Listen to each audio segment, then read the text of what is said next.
दोस्तों नमस्कार, मैं हूं शैलेंद्र सिंह और आप देख रहे हैं हमारा यूट्यूब चैनल शब्द शैलेंद्र सिंह।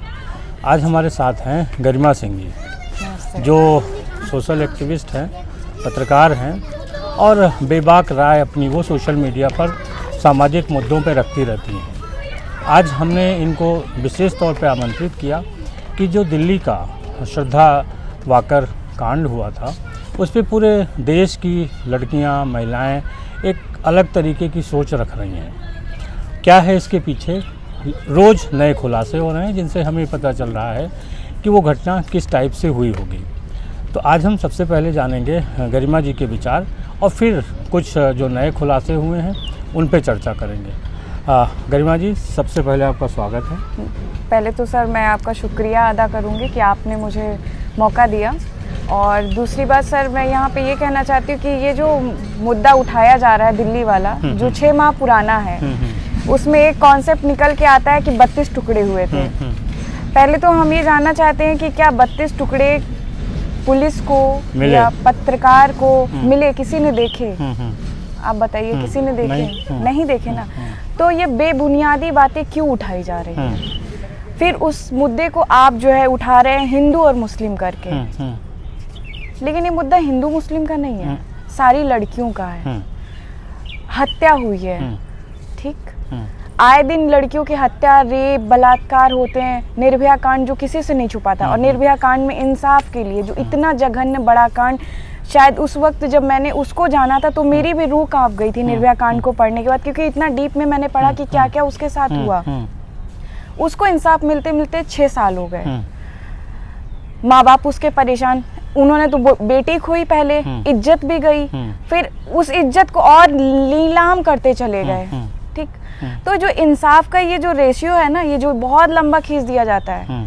मैं ये चाहती हूँ, चाहे कोई रेपिस्ट हो, चाहे पति हो या प्रेमी हो, कोई भी हो, इतनी सख्त सजा दी जाए। चाहे हिंदू की बेटी के साथ वो छुए या अपनी ही कौम की मुस्लिम बेटी के साथ गलत करे, एक बार वो सोचे। मैं बस इतना चाहती हूँ कि इस मुद्दे को बहुत ज़्यादा भड़काने की ज़रूरत नहीं है। इसको एक अपराध की नज़र से देखा जाए, और जो आईपीसी है, हमारा जो संविधान है, कानून है, फास्ट ट्रैक में इसको चलाइए। जितने भी केसेस आ रहे हैं इनको फास्ट ट्रैक में चलाया जाए, और लड़कियों को इंसाफ मिलना चाहिए। और जो लोग ये कह रहे हैं ना, बहुत सारे लोग, और हाँ, बहुत सारे भाई लोग हमारे ये भी बात बोल रहे हैं कि अच्छा हुआ उसके 32 टुकड़े हो गए, जो माँ बाप से दूर हुई, जो जात धर्म से दूर हुई, उसके 32 टुकड़े हो गए। भैया, आपसे एक बात हम पूछना चाहते हैं कि जब आप अपनी बहन की इज्जत के साथ शादी करते हैं ना, उसके बाद जब जीजा जला देता है या फांसी दे देता है, लाखों केसेस हैं, या डेली तुम्हारी बहन को मार पीट रहा है, लेकिन आप समझा रहे हो कि रिश्ता चला लो, तब नहीं शर्म आई? ये कहना, अवधारणा, ये एक थोपना, एक इल्जाम लगाना बंद कर दीजिए।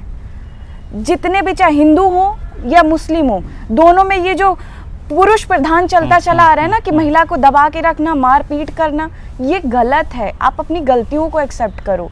और जो लड़कियां अभी बहुत सारे, इस केस के बाद मैं देख रही हूँ गूगल पे अगर आप डालेंगे लव जिहाद करके, तो बहुत सारे मामले अब आने लगे। अभी एक लखनऊ का निधि का मामला आ गया है, निधि के बाद इंदौर में भी एक चल रहा है। वहीं पे बीजेपी के विधायक है महाराष्ट्र के, जिन्होंने कहा है कि जो दिल्ली केस है इसको लव जिहाद के तहत देखा जाए। तो ये लव जिहाद के तहत ना देखें, इंसाफ के तौर पे देखें। और दूसरा, जितनी भी हिंदू लड़कियां, मैं उनको एक मैसेज देना चाहती हूँ, कोई भी कदम उठाइए, आप सोच समझ के उठाइए। ऐसा कदम मत उठाइए कि आपके माँ बाप शर्मिंदा हो या बाद में आप खुद शर्मिंदा हो। बस इतना ही मैं कहना चाहूँगी। अच्छा, इस तरीके की जब घटनाएं हो जाती हैं तो जो लड़कियां शहरों में रह रही हैं, पढ़ने जा रही हैं, उन पे क्या प्रभाव पड़ता है? या उनके परिवार पे एक डर पैदा होता है, उनको लगता है कि कैसे हम लड़की को भेजें? माँ बाप का डरना जायज़ है, क्योंकि उनको लगता है ना कि उनके बच्चे नासमझ हैं। और सच में बच्चे एक उम्र होती है जब तक हम नहीं समझ पाते, और ये कहावत कही गई ना, जब तक ठोकर नहीं लगेगी ना तब तक आपको समझ नहीं आएगी।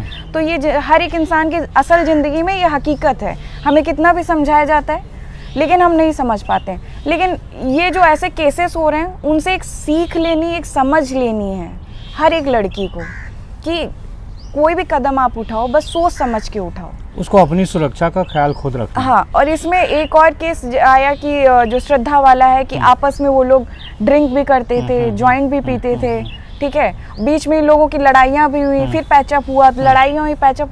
अरे भाई, जब एक बार लड़ाई हो गई, रिश्ता खत्म हो गया तो खत्म करो ना, क्यों उसको मार पीट के घुसेड़ रहे हो? गुस्सा एक ऐसी चीज है ना कि इंसान को नहीं समझ में आता है कब वो किसको मार दे। किसी से भी हो सकता है। अगर पहली लड़ाई में अलग हो गए होते तो ये हालत नहीं होती। बिल्कुल। श्रद्धा ने अगर पहले, जब उसकी लड़ाई इतनी ज़्यादा हुई थी, जब वो हॉस्पिटल में एडमिट हुई थी, एक वहाँ के पड़ोसी बता रहे हैं, तो उसको उसी वक्त अलग हो जाना चाहिए था। उसको एक सीख मिल चुकी थी, उसकी ही गलती कि वो दोबारा फिर आई, फिर वो इमोशनल हो गई और फिर उसके झांसे में आ गई, और आखिरकार वही हुआ कि एक वक्त आया, गुस्से का शिकार वो हो गई। और ये जो 32 टुकड़े वाली बात है, जब तक हमें साक्ष्य नहीं मिलेगा, हम लोग पत्रकार हैं, तो हम इस बात पे बिल्कुल भी बिलीव नहीं करेंगे, क्योंकि चुनाव का वक्त आ रहा है, सिर्फ भड़काया जा रहा है, बहकाया जा रहा है। सारे मुद्दे, सारे केस एक साइड दफना दिए जा रहे हैं। बस एक ही केस आ रहा है, हिंदू मुस्लिम और लव जिहाद, और जिसमें हम लोग उलझ रहे हैं। उसको हिंदू मुस्लिम लव जिहाद करने की कोशिश की। बिल्कुल ये कोशिश नहीं करनी चाहिए। अगर आप लोग पढ़े लिखे हैं, समझदार हैं, कुछ केसेस हैं, हम मानते हैं, कुछ केसेस हैं, लेकिन उन केसेस को इतना नहीं उठाना है कि बाकी जो अच्छे लोग हैं ना वो भी भड़कने लगे। सारे मुसलमान बुरे नहीं होते। जिस तरीके से हम इसको बना रहे हैं, हिंदू मुस्लिम कर रहे हैं, तो मुझे लगता है ये नहीं होना चाहिए। अच्छा, आप इतनी लड़कियों के बीच में रहती हैं, जर्नलिज्म है आपका क्षेत्र, वहाँ भी कवर करती हैं, क्या वजह होती हैं जो इस तरीके से लड़कियाँ अपने पेरेंट्स को या अपने जो करीबी लोग हैं उनको सच्चाई नहीं बताती और इस तरीके के हादसों का शिकार हो जाती हैं? सर, इसके पीछे, मैं खुद एक लड़की हूँ तो मैं समझती हूँ, कई बार ना माँ बाप ही इतना गैप कर देते हैं ना बच्चों के बीच में कि बच्चे बताने से हिचकिचाते हैं, डरते हैं कि कैसे बताएं। ये लड़कियों के साथ ही नहीं, लड़कों के साथ भी होता है कि इतना माँ बाप के साथ हम लोगों के बीच में गैप हो जाता है ना कि उसको भरने में बहुत वक्त लगता है। हम लोग कितना भी परेशान होते हैं ना, तो अगर माँ का फोन आता है या पापा का फोन आता है तो हम लोग हंस के बात करते हैं कि ताकि उनको पता ना चले। झूठ बोल देते हैं, खाना नहीं भी खाया होता ना, माँ ने पूछा खाना खा लिया, तो हम लोग कहते हैं हाँ खाना हो गया।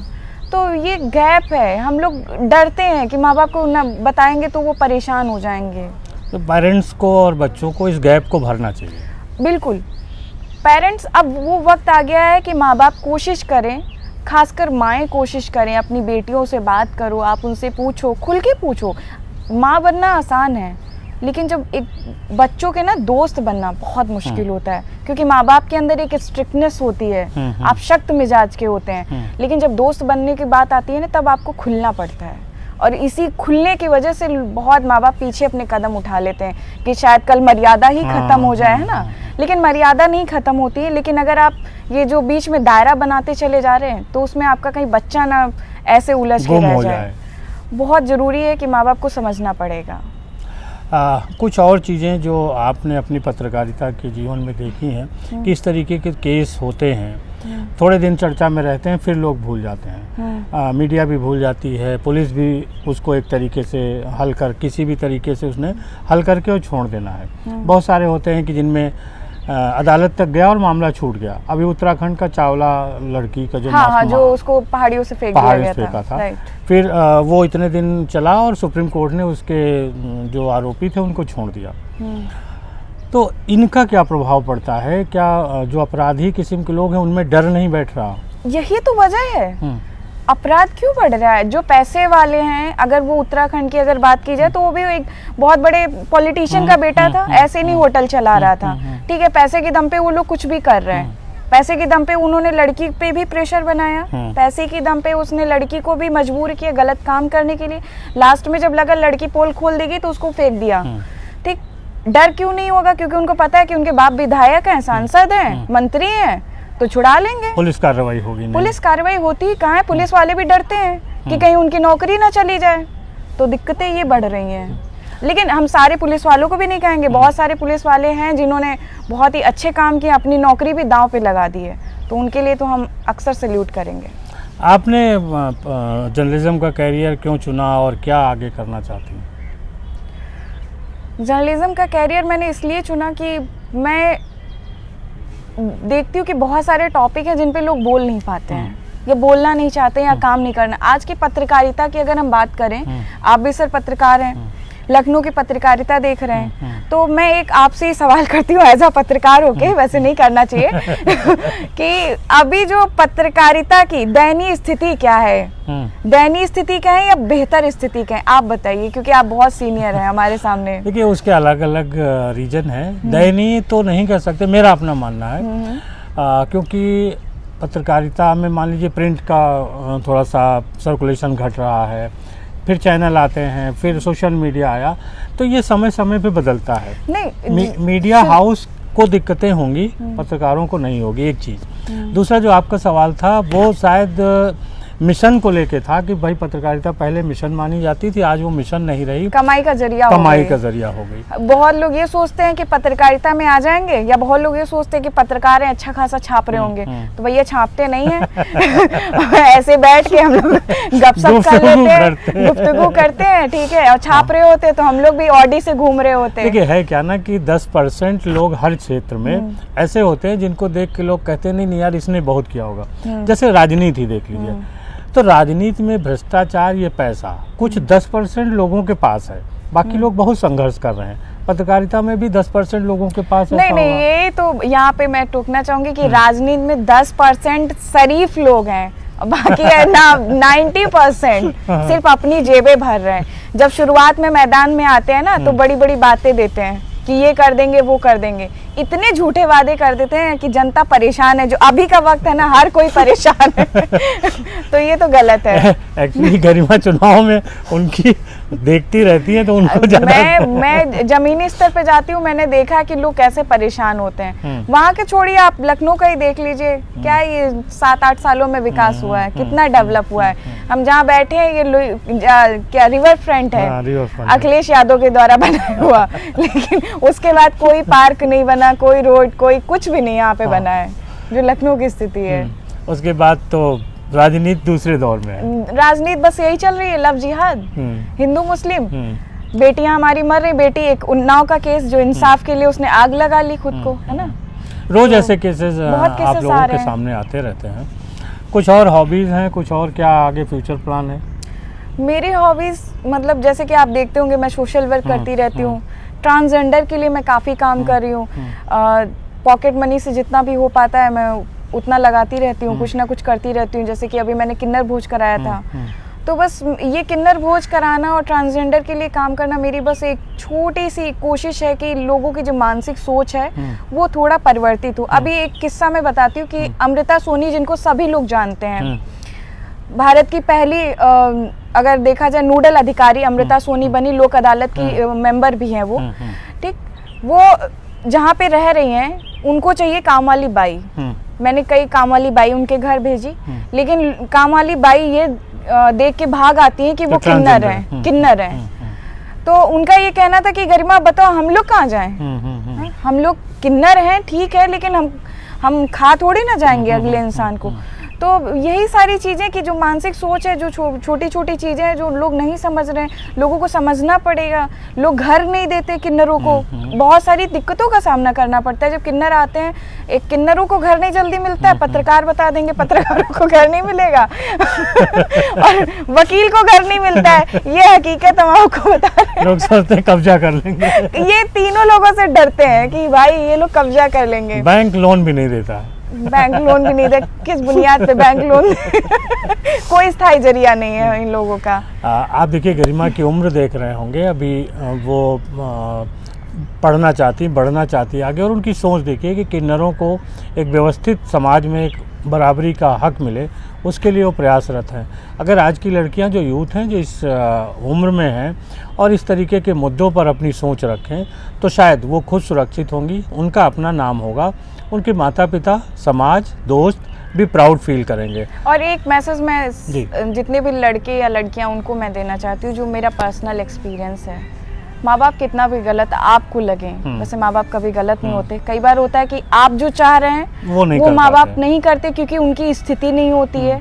बहुत सारी मजबूरियां माँ बाप की होती, क्योंकि आप तभी समझोगे जब आप खुद माँ बाप बनोगे। बस कोशिश ये करो कि माँ बाप ने तुम्हें जन्म दिया ना, एक बहुत बड़ा कर्ज है। मैं भी कोशिश करती हूँ, मेरे माँ बाप गाँव से हैं, मैं कोशिश करती हूँ कि उनको घुमाऊँ। इस बार मैंने काफ़ी घुमाया भी, काफ़ी लोग देख रहे थे मेरे सोशल मीडिया पे।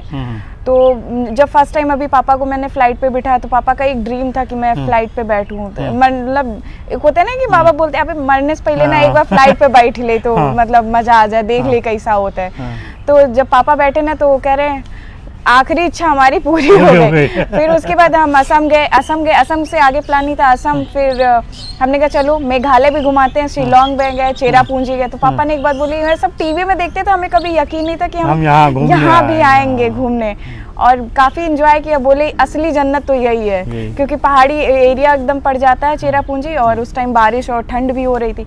तो प्लीज़ आप लोग बॉयफ्रेंड गर्लफ्रेंड को जितना समय देते हैं ना कम कर दो। एक वक्त पे वो लोग साथ छोड़ देते तब तुम्हें फील होता है कि यार गलत जगह पे समय दे दिया। माँ बाप के साथ समय दोगे ना, आशीर्वाद तो मिलेगा ही और बहुत अच्छा तजुर्बा भी मिलेगा। शायद वो हमेशा जिंदगी भर याद रहे आपको। और आपके भी बच्चे उसी चीज को देख के आपके बच्चे भी करेंगे, आपकी इज्जत करेंगे। हमारे हाथों में कि अब जो कल्चर छूटता चला जा रहा है ना उसको पकड़ के रखें, और गाँव से तो इंसान कनेक्शन हमेशा बना के रहे, क्योंकि गाँव में आज भी संस्कार है, ये तो हकीकत है जी। तो बहुत शुक्रिया दोस्तों, आप जो भी लड़कियां देख रही हैं वो गरिमा जी जैसी लड़कियों को फॉलो करें, उनके विचारों को सुने। हमारा प्रयास यही है कि आप लोग देखिए विचार होना बहुत ज़रूरी है, विचार होंगे उसी के हिसाब से आप काम करेंगे और आपके आने वाले दिनों में वो काम आएंगे। ये जो यंग एज होती है ये थोड़े दिनों की होती है, और बाद में जब थोड़ा स्थायित्व आता है तो आपको लगता है कि हमने बहुत सारे कुछ मिस कर दिया है। तो ये आपको पछताना ना पड़े कि मान लीजिए जो पेरेंट्स की बात गरिमा ने की, आप अपने पेरेंट्स की इच्छाएं पूरी कर सकती हैं। अगर पेरेंट्स जब नहीं रहते हैं तो आपको भी एक रहता है कि हमने ये बात पूरी नहीं की, तो आपके मन में कोई हिच न रहे। इसलिए जब तक माता पिता हैं उनकी बात मानते रहिए, और वो आपके सच्चे हितैषी हैं, वो जो राय देंगे वो आपके हित की होगी। बाकी जितने लोग हैं, चाहे दोस्त हों, बॉयफ्रेंड हो, कोई भी हो, उसकी राय एक अलग हो सकती है, लेकिन माता पिता की राय बिना किसी उसके होती है लालच के। वो आपकी मदद के लिए, आपकी वृद्धि के लिए, आपकी सफलता के लिए राय देते हैं। शुक्रिया, बहुत बहुत धन्यवाद आपका, और गरिमा जी आपका भी। और सर के चैनल को फॉलो करें, सब्सक्राइब करें, लाइक करें, जितना भी हो सके सपोर्ट करें ताकि हम आपको नए नए लोगों से मिलवा सकें। सर ऐसे ही काम करते रहेंगे फिर। शुक्रिया, थैंक यू।